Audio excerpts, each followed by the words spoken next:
කරුණාරත්න එතුමාත්මයා කරුණාකර පාඨකයන්ගේ දැනගැනීම සඳහා ඔබතුමාගේ මේ විස්තර ටිකක් අපිට කියනවද? හොඳයි. ඔබතුමා තාම ආදරෙන් ගෞරවයෙන් භක්තියෙන් පිළිගන්නවා. ඔය දැන් පුරාණ වෙදකම කරගෙන යනවා. දැන්ට මම රජයේ ලියාපදිංචි සර්ප විෂ පිළිබඳ විශේෂඥ වෛද්‍යවරයෙක්. නමුත් අපේ පරම්පරාවේ අත්තලා තාත්තලා සර්වාංග වෙදකම එහෙම දිගටම කරගෙන ගියා. සාත්තා අවුරුදු 100ක් විතර වෙදකම කරා. මැරෙනකොට 120යි මාස 7යි. ඊට පස්සේ අපේ පියා අවුරුදු 73ක් වෙදකම කරා. දැන් මමත් මේ 50 වෙනි අවුරුද්ද කරගෙන යනවා. මම රමුක්කන බොරළුවේ වෙද මහත්තයා කියලා තමයි වැඩිපුර හඳුනන්නේ. එතකොට ගොඩාක් දුරට දැන් මම රමුක්කන පින්නවල ඉපැන්න ගමේ වෛද්‍යවරයා වශයෙන් කටයුතු කරනවා. ඉතින් ඉපැන්න ගම පරිසරය පුරාවටම අපේ දැන් ඖෂධ එහෙමත් ගොඩක් පවලා තියෙනවා. නමුත් ලෙඩ විශාල පිරිසක් එනවා. ඒ ගොඩක් සතුටකුත් තියෙනවා. අපි මේ වෙදකම දැන් සමහරකට දැන් පරම්පරා වෙදකම අද නැති වෙලා යන දේක්. දැන් මගේ පුතත් මොරටු විශ්වවිද්‍යාලේ දැන්ට උගන්වනවා විදුලි ඉංජිනේරුවෙක්. නමුත් මගෙන් පස්සෙත් මේ වෙදකම කරන්න කෙනෙක් නැහැ. නමුත් ඉතින් ගොඩක් දුරට මේකද අපි ඉන්නකම් කරගෙන යනවා. ඒ නිසා ගොඩාක් දුරට මේ මෑත භාගයේ මම සීනි ප්‍රෙෂර් කොලෙස්ටරෝල් ඒ වගේම ඒවට ප්‍රතිකාර කියලා තියෙනවා. ප්‍රතිකාර හොඳ වෙච්ච ලෙඩ විශාල පිරිසක් ඉන්නවා. ඒක සතුටකට මම අගයනවා. ඇත්තෙන්ම කියනවනේ අපිට දැන් අපේ බෞද්ධ දර්ශනයේ බුදුහාමුදුරුවෝ කියලා තියෙන ආරෝග්‍ය පරමාලාභා කියලා. අපේ නිදුක් බව නිරෝගී බව තමයි උතුම්ම ලාභය. ඒ නිසා අපේ රටේ ජනතාව ලෙඩ වලින් නිදහස් කරලා සුවපත් කරන්න විශාල වශයෙන් මම පරිශ්‍රමයක් දරන බේත් කියලා දෙනවා. ගෙදර දොරේ හදාගන්න පුළුවන් බේත් තමයි වැඩිපුර මම කියලා දෙන්නේ. නිසා ගොඩක් සතුටුකුත් තියෙනවා.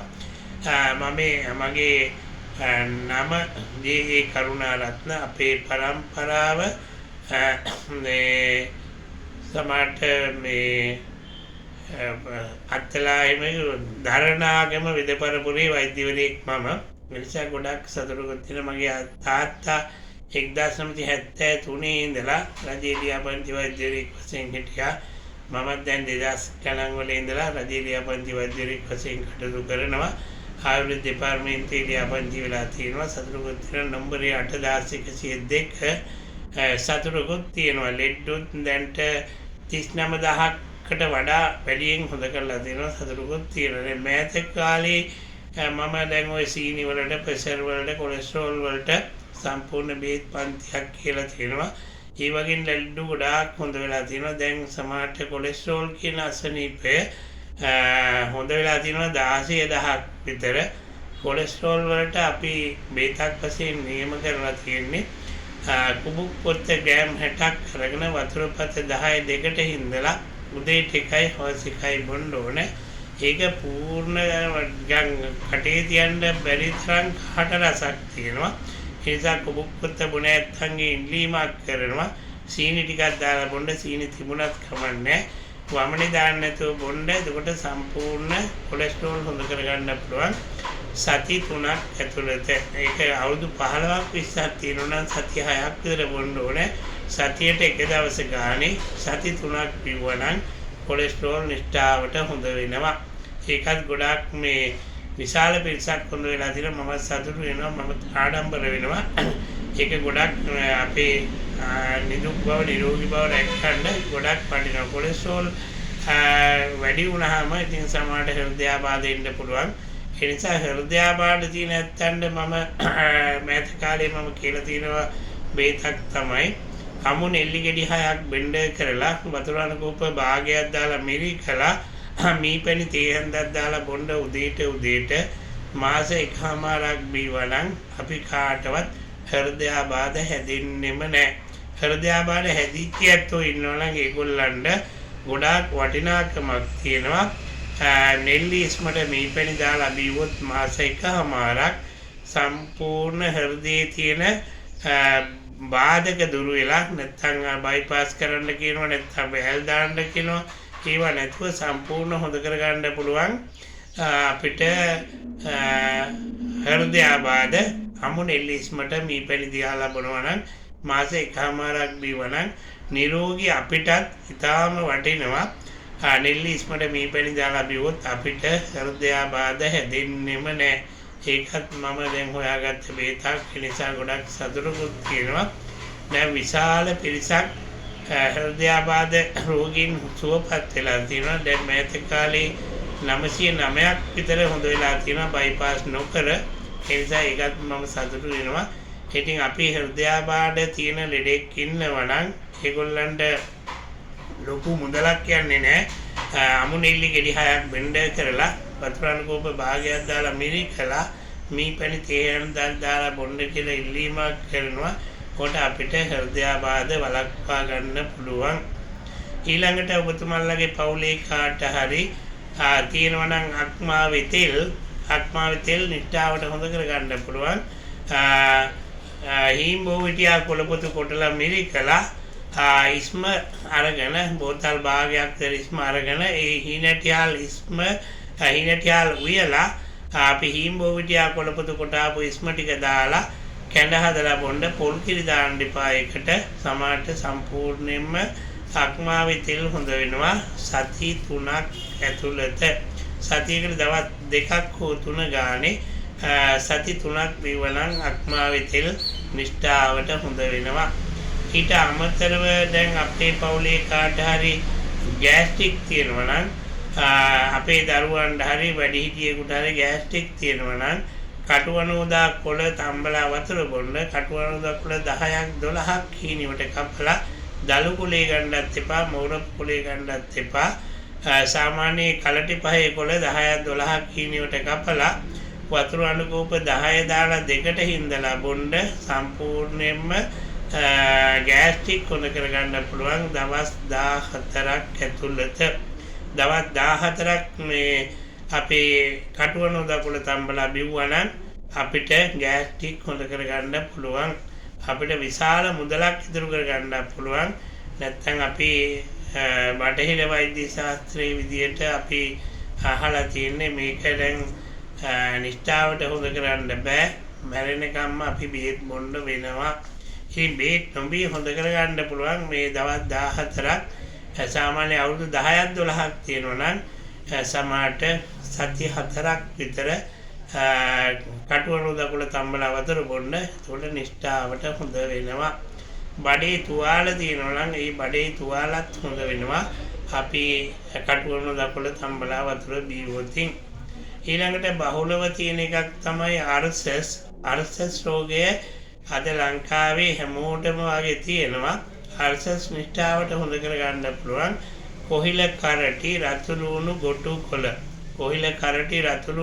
කොළ එකතරම අරගෙන කොටලා වතුර 3 කාලක් විතර දාලා මිරිකලා බෝතල් 3 කාලක් දාලා මිරිකලා ඉස්ම හීනටිහාල් දාලා කැඳ හදලා බොන්න. කොළ කැඳ හදනවා වගේ ලුණු පොල් කිරි ටිකක් දාලා කැඳ හදලා බොන්න. සම්පූර්ණයෙන්ම අර්සස් හොඳ කරගන්න පුළුවන්. මාසයක් එකමාරක් කොහිල කරටි රතු ලුණු ගොටු කොළ කසාය කැඳ හදලා බිව්වනම් ඊට පස්සේ ඒකත් ගොඩාක් වටිනවා. ඊළඟට අපේ දරුවන්ගේ කෙස් යනවා නම් කෙස් ඉදෙනවා නම් අකලට කෙස් හැලෙනවා නම් ඒකට ගොඩාක් මම ප්‍රත්‍යක්ෂ ඖෂධයක් කියන්නම්. ගොටු කොළ කලන් 3යි රතු ලුණු කලන් 3යි කොල්ලු කලන් 6යි අරගෙන වතුර පත 8කට හින්දලා බොන්න උදේ හවස. ඊට පස්සේ තම්බගත්ත රොඩු ටික විහික්කන්න එපා. ලුණු පොඩ්ඩක් කියලා බත් එක්ක කන්න. ඒකට සම්පූර්ණයෙන්ම පීනස් රෝග හොඳ වෙනවා වගේම බෙල්ලෙන් උඩ රෝග 1000ක් හොඳ වෙනවා කියනවා. ඒකට ඒක ගොඩාක් වටිනාකමක් තියෙනවා. හිස රදය, ඉරුව රදය, කපාල රදය, ඒ වගේ රද තියෙනවා නම් ඒගොල්ලන්ටත් ගොටුකොළ රතු ලුණු කොල්ලු කසාය බොන්න. ඒකට සම්පූර්ණ බෙල්ලෙන් උඩ රෝග ගණනාවක් හොඳ කරගන්න පුළුවන්. අපි අක්ෂයාබාධා, චක්ඛුආබාධා, සෝතාබාධා, ගහනාබාධා කියලා කියන ඒ ආබාධ සම්පූර්ණයෙන්ම අපි කියන්නේ ඇස්වලට ගොඩාක් හොඳයි. ඊට පස්සේ කන් දෙකට ගොඩාක් හොඳයි. නාහයට හොඳයි, මුඛයට හොඳයි, දත්වලට හොඳයි, දිවට හොඳයි. ගොඩාක් ලෙඩ වලින් රැකෙන්න පුළුවන්. ගොටුකොළ රතු ලුණු කසාය තම්බලා බොනවා නම් ඒක කසාය කරලා බොනවා නම් වඩා වැදගත් වෙනවා. එහෙම නැත්නම් තම්බලා වතුර බොන්න. ඒකත් ගොඩක් වටිනාකමක් තියෙනවා. ඊට අමතරව දැන් අපි පවුලේ කාට හරි තියෙනවා නම් හතිය හොඳ කරගන්න පුළුවන්. දෙහි කොළපොතු යකිනාරම් කොළපොතු කොත්ත මල්ලි දෙහි කොළපොතු යකිනාරම් කොළපොතු කොත්ත මල්ලි එකතරම අරගෙන තම්බලා බොණ්ඩ වතුර ටිකක් අයින් කරගන්න. ඉතුරු ටික තම්බලා දුම් අල්ලන්න. සාමාන්‍ය දවස් 14ක් දුම් ඇල්ලුවා නම් දවස් 14ක් දෙහි කොළපොතු යකිනාරම් කොළපොතු කොත්ත මල්ලි තම්බලා බිව්වා නම් හතිය නිෂ්ඨාවට හොඳ වෙනවා. හතිය උග්‍ර වුණොත් ඇදුම එනවා. ඇදුම ටිකක් ඉතින් ප්‍රේත් කරගන්න කාලයක් යනවා. ඒ නිසා හතිය තියෙන දරුවන්ට හතිය තියෙන රෝගීන් සලා ඔය දෙහි කොළපොතු යකිනාරම් කොළපොතු කොත්ත මල්ලි තම්බලා දුම් අල්ලන්න. ඒ වගේම දුම් අල්ලන්න පෙර වතුර ටිකක් අයින් කරගෙන සීනි මීපැණි තිප්පිලි කුඩු දාලා බොන්න. එතකොට සම්පූර්ණ හතිය හොඳ වෙනවා. ඒකත් දැන් විශාල පිරිසකට හතිය හොඳ වෙලා තියෙනවා. ඒකත් මම ආඩම්බර වෙනවා. ඉතින් ගොඩක් කොත්තමල්ලි ටික විතරක් බැදලා දාන්න හමුවෙන් දැම්මොත් සෙම කිපෙන්න පුළුවන්. ඒකත් විශේෂයෙන් මතක් කරනවා. ඊට අමතරව අපේ දරුවන්ට සෙම තියෙනවා නම් සමහරට සෙම් රෝග බහුල අය ඉන්න ගොඩාක්ම සෙම තියෙනවා නම් කොල්ලු ග්‍රෑම් 30යි සුදුලුණු ග්‍රෑම් 30යි අරගෙන වතුරපත 10 දෙකට හින්දලා උදේට එකයි හවස එකයි බොන්න. සීනි මීපැණි තිප්පිලි කුඩු දාලා බොනවා නම් වඩා හොඳයි. ඒකට සෙම හොඳ වෙනවා.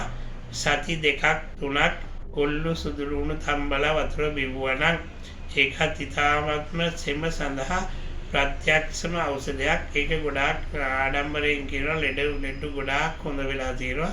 සෙම නිෂ්ඨාවට හොඳ කරගන්න පුළුවන්. මාසයක් විතර බීවොත් කොල්ලු සුදුලුණු කසාය.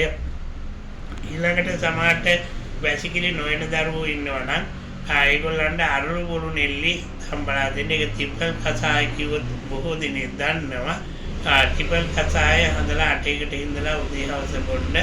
වැසිකිලි නොයන ලෙඩෙක් ඉන්නවා නම් උදේට සැහැඳ ලුණු දාන්න. හවස සීනි මීපැණි දාලා බොන්න. එතකොට සම්පූර්ණ ඇඟේ උෂ්ණය මැකෙනවා. වගේම උෂ්ණාධික රෝග සඳහා ටිපල් කසාය ඉතාම වටිනාකමක් තියෙනවා.